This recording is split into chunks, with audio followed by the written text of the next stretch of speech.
is buying a home almost a bit like a forced savings account? And if it is, tell us how that compounding effect makes a difference in their life when they are 20 or 30 years older.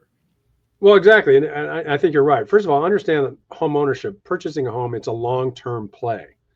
So you have to embrace that notion to start with. And so the thing about this wealth creation, and as Jordan Levine pointed out when he was pointing to these studies that said, hey, look, if I invest my money as a renter in these other instruments, you can build wealth that way. That's just as good as owning a home. Um, but of course, he points out most renters don't do that. But he said, look, even if they did, the missing link is um, you don't have a home to live in. In fact, he kind of made a joke about, you know, if you're a renter and you're going to invest your money to try to build wealth that way, are you going to be able to buy a gold bar big enough to live in or park your Rivian in? And of course, everybody laughed and was like, of course not. That's silly. That's a silly notion.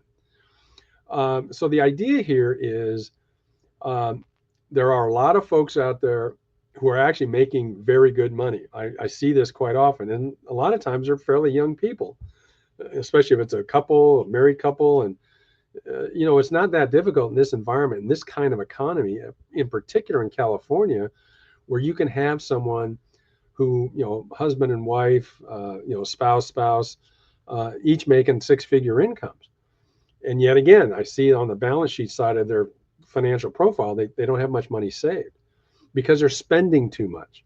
They've got to reorganize their priorities, understand that the home ownership play gives them a couple of benefits. Number one, it's still housing. It's a place to live. You have to have a place to live. And so the fundamental question is, do you want to live in a place that you own, or do you want to live in a place that you rent? If you own it, you have an equity build-up play. You have equity appreciation opportunity. When you're renting, you don't have that.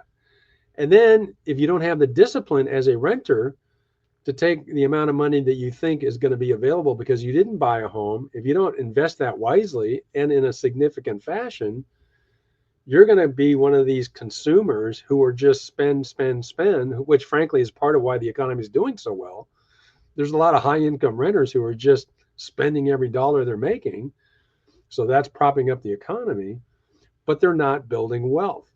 So the whole idea here is understand that home ownership, it's a long-term investment, and it gives you two big advantages. First of all, it's still housing. You've got a roof over your head. You got a place to live.